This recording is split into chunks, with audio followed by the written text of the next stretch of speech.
हैचो things में दोस्तों आपका बहुत बहुत स्वागत है। आज हम बात करने जा रहे हैं सुएज़ कनाल की। सुएज़ कनाल दोस्तों इजिप्ट में है।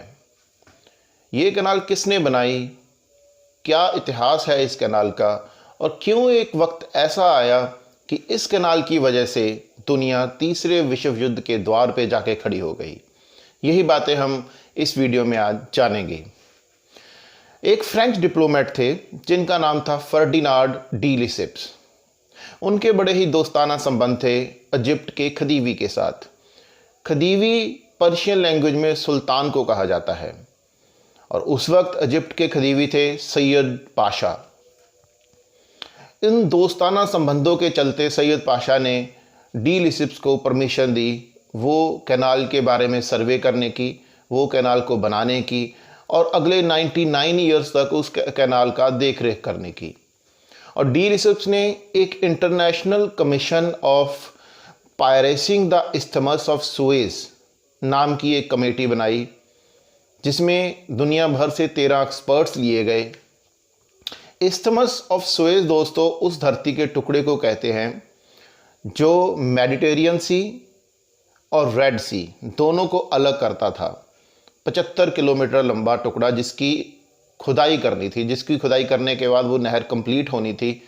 एक्चुअल में उस नहर की लंबाई 193 किलोमीटर के आसपास है। सबसे पहली मुश्किल उसमें फाइनेंस की आने वाली थी। बहुत बड़ा प्रोजेक्ट था वो, इसलिए उन्होंने उसको एक शेयर जॉइंट होल्डर कंपनी बना दिया और दुनिया भर में उसके शेयर्स को बेचने के लिए लगाया इंटरनेशनल मार्केट में। इजिप्ट की कटाई बैंकिंग फैमिली है जिसने ये शेयर यूरोप में बेचने में उनकी बहुत मदद की, सुएज कनाल कंपनी की, जिसका हेड ऑफिस पेरिस में बनाया गया था। लेकिन इसके शेयर्स ब्रिटेन में कुछ खास नहीं बिके। कारण इसका ये था कि ब्रिटेन इस प्रोजेक्ट का शुरू से विरोध कर रहा था। और ब्रिटेन इसका विरोध क्यों कर रहा था? क्योंकि ब्रिटेन की अपनी कॉलोनीज थी। उस टाइम पे आधी से ज़्यादा दुनिया पे ब्रिटेन राज करता था, एशिया में, अफ्रीका में, यूरोप में। और उनका अपना एक और समुद्री रास्ता था जिसका नाम था केप ऑफ गुड होप। अगर सुएज कनाल बन जाती तो ब्रिटेन की व्यापारिक और समुद्री बादशाहत को चैलेंज करती, इसलिए ब्रिटिश उसका हमेशा से विरोध करता था। खैर इस सब के बावजूद, फाइनेंस अरेंज होने के बावजूद 1859 को ये कैनाल की खुदाई स्टार्ट हुई। 10 साल लगे, 15 लाख लोग, इंजीनियर, मज़दूर, टेक्नीशियन लगे इस कैनाल को बनाने में और लगभग 1,20,000 के आसपास लोगों की मौत भी हुई अलग अलग कारणों की वजह से। ये आंकड़ा थोड़ा ऊपर नीचे हो सकता है, अलग अलग सोर्स इस आंकड़े को अलग अलग तरह से बताते हैं। 1869 में 10 साल के बाद बड़े रॉयल तरीके से इस कैनाल का इनॉग्रेशन किया गया। उसके बाद सबसे बड़ी समस्या इसमें ये आई कि जितना रेवेन्यू डी लिसिप्स और इजिप्ट के खदीवी उम्मीद कर रहे थे उतना रेवेन्यू नहीं आ रहा था। इसमें छोटा जहाज़ भी आ रहा है, बड़ा जहाज़ भी आ रहा है और फीस सबकी सेम। और इस प्रॉब्लम को डी लिसिप्स ने सॉल्व किया ब्रिटेन का मूरसम सिस्टम इंट्रोड्यूस करके। मूरसम सिस्टम दोस्तों एक ऐसा फार्मूला है जिसके तहत आप नेट टनेज या नेट लोड वेसल का या शिप का लंबाई चौड़ाई उसकी आप कैलकुलेट कर सकते हो और उसके नेट लोड के बेसिस के ऊपर उसको टोल फीस लगाई जा सकती है। ये फार्मूला काम कर गया, बहुत ज़्यादा रेवेन्यू भी आने लगा। और उन्हीं टाइम में जो इजिप्ट के खदीवी थे सईद पाशा, उनका थ्रोन पास आउट हो गया इस्माइल पाशा को। और कुछ ही सालों में इस्माइल पाशा का कर्ज इतना बढ़ गया कि उन्होंने अपने हिस्से के 44% शेयर सुएज कनाल के इंटरनेशनल मार्केट में सेल पे लगा दिए। और दोस्तों वो खरीदे किसने? वो खरीदे ब्रिटेन ने। ब्रिटेन को भी अब इसमें इंटरेस्ट आने लगा था इस प्रोजेक्ट में, क्योंकि यूरोप से हिंदुस्तान का, लंदन से बेसिकली हिंदुस्तान का रास्ता 25 से 30 दिन का था बाय शिप, अगर जो इस कैनाल के थ्रू 7 से 8 दिन में हो जाता था। बाकी रूट्स भी इसी तरह से बहुत कम टाइम में पूरे होते थे। और इसके साथ कम टाइम में पूरे होने के साथ ट्रांसपोर्टेशन चार्जेस बहुत कम लगते थे, इसलिए दुनिया भर का व्यापार इसी कैनाल के थ्रू होने लगा।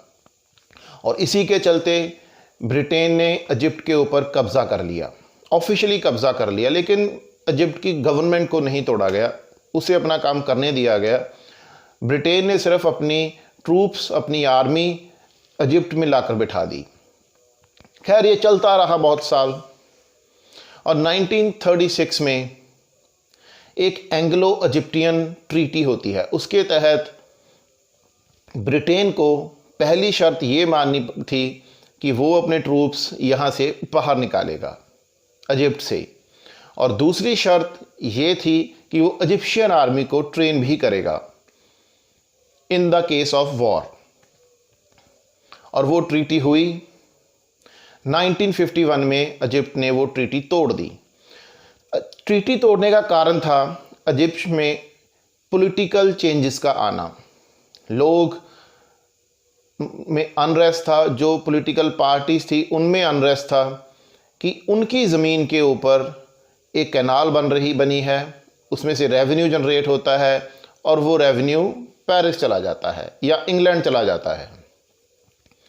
और एक पॉलिटिकल लीडर थे वहाँ पे, गैमल नाज़िर अब्दुल, वो इस कैंपेन को चला रहे थे और उनका थोड़ा बहुत झुकाव सोवियत यूनियन की भी तरफ था। और इसी के चलते जून 1956 में वो वहाँ के प्रेसिडेंट इलेक्ट हुए और उनको जो वोट्स मिले वो थे 99.95%, हाईएस्ट मैंडेट के साथ। यहीं से सुएज कनाल का क्राइसिस स्टार्ट हो गया, क्योंकि एक महीने बाद ही 26 जुलाई को उन्होंने इस कैनाल को नेशनल प्रॉपर्टी घोषित कर दिया। उनको सोवियत यूनियन का, यूएसएसआर का बैकअप भी था, और ये बात यूएसए, ब्रिटेन, फ्रांस और वेस्टर्न कंट्रीज़ को बिल्कुल अच्छी नहीं लगी। 2 दिन बाद ही 28 जुलाई को ब्रिटेन ने जितनी भी इजिप्ट की प्रॉपर्टीज़ थी ऑल ओवर द वर्ल्ड, उसको सीज कर दिया। यहाँ से चेन ऑफ रिएक्शन घटनाओं का ऐसा हुआ कि दुनिया, एक ऐसा टाइम आया कि दुनिया 3rd वर्ल्ड वॉर के फ्रंट पे खड़ी थी। 2 दिन बाद 2 अगस्त को ब्रिटेन और फ्रांस ने अपनी आर्मीज इजिप्शियन वाटर में तैनात कर दी। इतना इम्पॉर्टेंट था ये सुएज कनाल दुनिया के बहुत सारे कंट्रीज के लिए, आज भी है। 23 अगस्त को दोस्तों यूएसएसआर ने अनाउंस कर दिया कि अगर इजिप्ट के ऊपर हमला होता है तो वो अपने ट्रूप्स इजिप्ट की मदद के लिए भेजेगा। 26 अगस्त को प्रेसिडेंट नाज़िर 5 नेशन कॉन्फ्रेंस के लिए तैयार हो गए ताकि ये मसला टेबल के ऊपर सॉल्व किया जा सके, और ये कॉन्फ्रेंस चलती रही। और 9 सितंबर को दोस्तों ये कॉन्फ्रेंस कोलैप्स हो गई। और जैसे ही ये कॉन्फ्रेंस कोलैप्स हुई तो 15 सितंबर को सोवियत यूनियन ने अपनी फ़ौज इजिप्ट में भेज दी, इजिप्ट की मदद करने के लिए। और 7 अक्टूबर को Israeli foreign affair minister Golda Meir ने ये अनाउंस किया कि यूएन इस मसले को सॉल्व नहीं कर सकता, ये मसला बातों से सॉल्व नहीं हो सकता, ये मसला मिलिट्री एक्शन से ही सॉल्व हो सकता है। और 29 अक्टूबर को वही हुआ जिसका दुनिया को डर था। इज़राइल ने इजिप्ट के एक प्रांत सिनाई पेनिसुला पे हमला कर दिया, बहुत भयंकर हमला कर दिया। और कुछ दिन बाद ही 5 नवंबर को ही 1956 को ब्रिटेन और फ्रांस ने एयर स्ट्राइक्स शुरू कर दिए। वहाँ पे एक भयंकर जंग शुरू हो गई। 29 नवंबर तक आते आते यूएन असेंबली में वोट डाले गए, उसमें ब्रिटेन और फ्रांस ने हिस्सा नहीं लिया।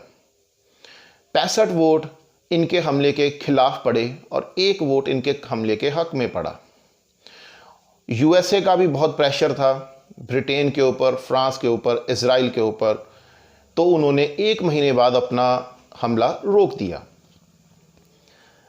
यहाँ पे एक ऐसा समय आ गया था कि सारी दुनिया को लग रहा था कि ये तीसरे विश्व युद्ध शुरू होने वाला है। लेकिन मैं यहाँ पे ये कहूँगा कि यूएसए, यूएन, सोवियत यूनियन और ब्रिटेन और फ्रांस, इन कंट्रीज़ की समझदारी की वजह से तीसरी विश्व युद्ध नहीं लगा।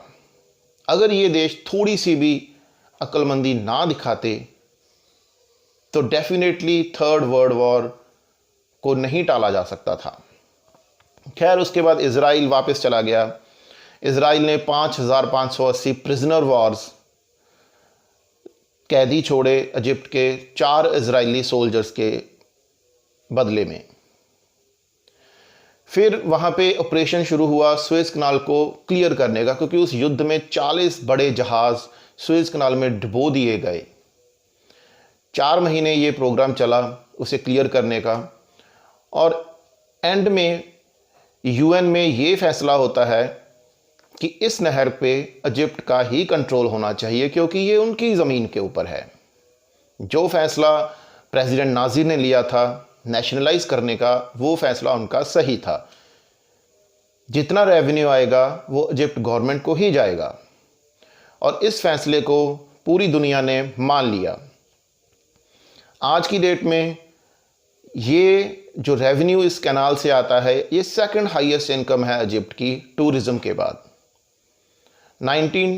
2020 में अराउंड 7 बिलियन यूएस डॉलर एक साल का रेवेन्यू आया। अगर एक घंटे के लिए भी ये कैनाल ब्लॉक हो जाती है तो 400 मिलियन डॉलर पर आवर इनको नुकसान होता है, पूरी दुनिया को इस कैनाल के ब्लॉक होने का। उम्मीद करता हूं दोस्तों आपको सुएज़ कनाल के बनने की और सुएज़ क्राइसिस की कहानी पसंद आई होगी, और ये भी उम्मीद करता हूं कि आप इस वीडियो को अपना मोहब्बत और प्यार ज़रूर देंगे। धन्यवाद, शुक्रिया।